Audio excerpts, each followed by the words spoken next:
Bismillahirrahmanirrahim. Assalamualaikum warahmatullahi wabarakatuh.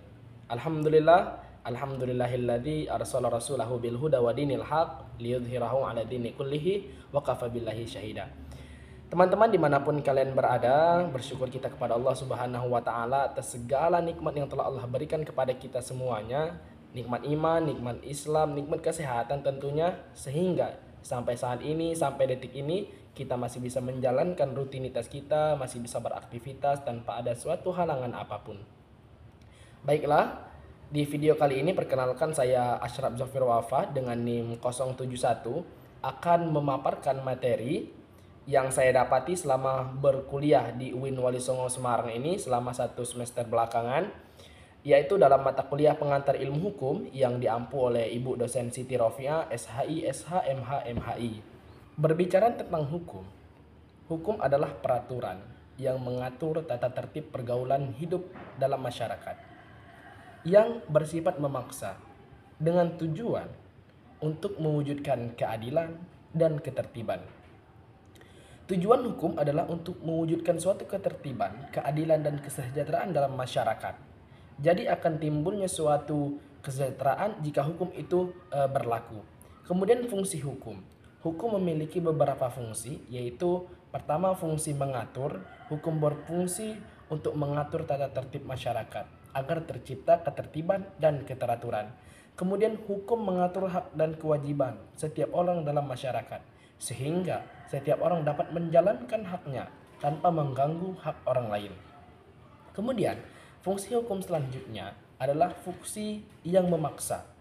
Hukum berfungsi untuk memaksa setiap orang untuk mematuhinya.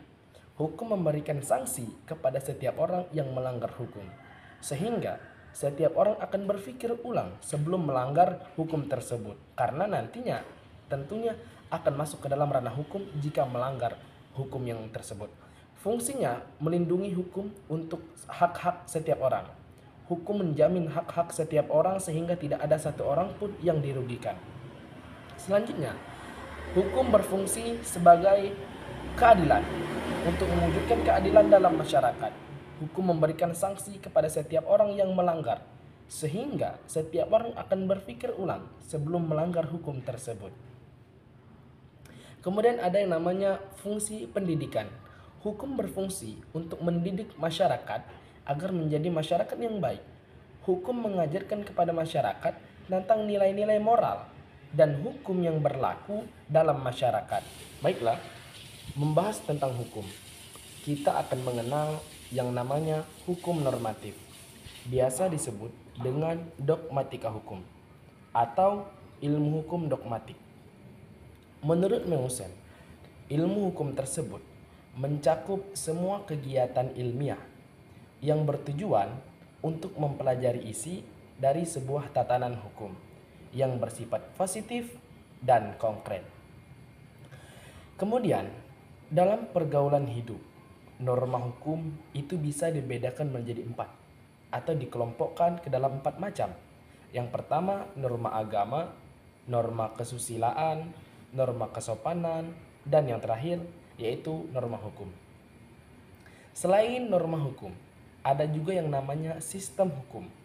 Adalah suatu kesatuan susunan di mana masing-masing unsur yang ada di dalamnya tidak diperhatikan hakikatnya, tetapi dilihat menurut fungsinya terhadap keseluruhan kesamaan susunan tersebut. Kemudian, beberapa macam sistem hukum berbeda di seluruh dunia, seperti ada sistem hukum common law, civil law, hukum Islam, bahkan hukum adat. Setiap sistem hukum memiliki karakteristik uniknya sendiri.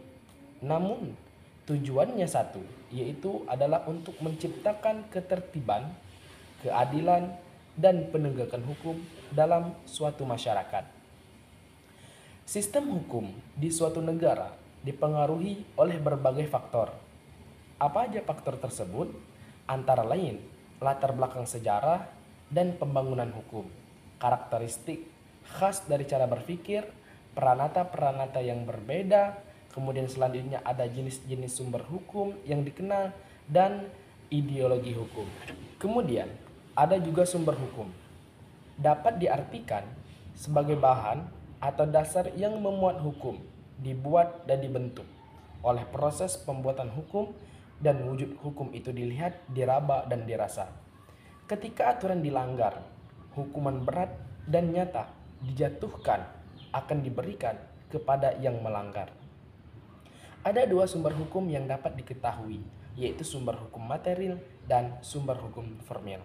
Jika kalian bertanya, apa itu sumber hukum material? Sumber hukum material adalah sumber hukum mengenai isi, misalnya hukum pidana.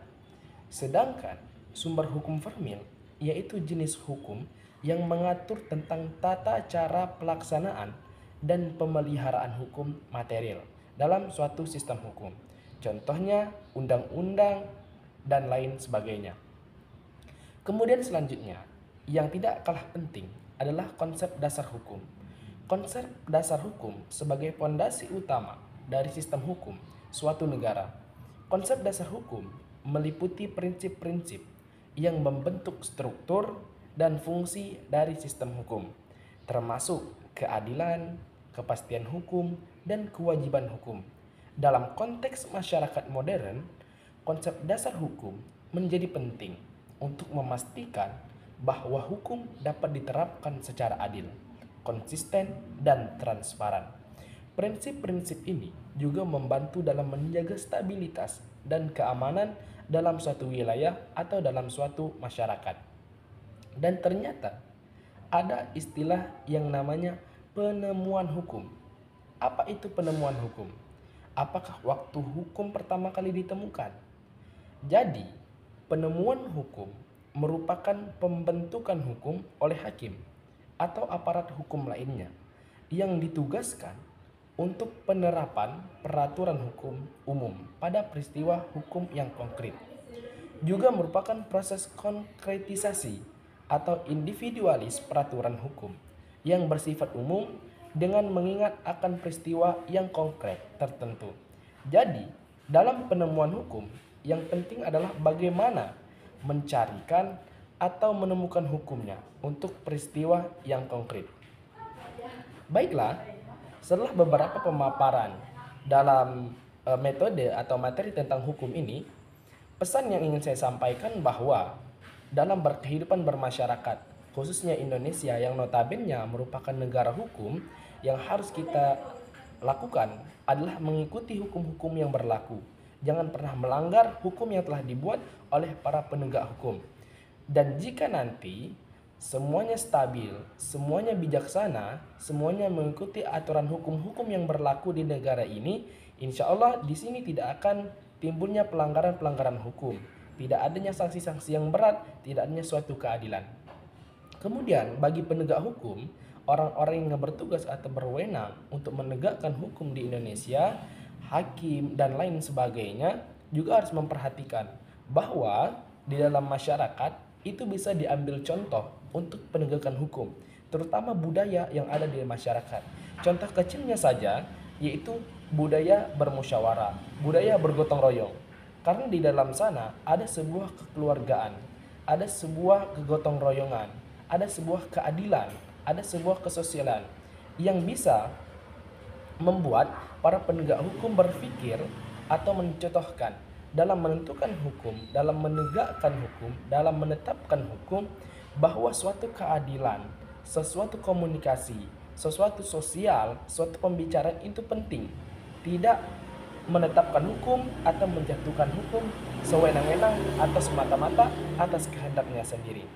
Barangkali itu yang dapat saya sampaikan tentang materi pengantar ilmu hukum yang saya dapati selama ini. Kurang lebihnya saya mohon maaf. Assalamualaikum warahmatullahi wabarakatuh.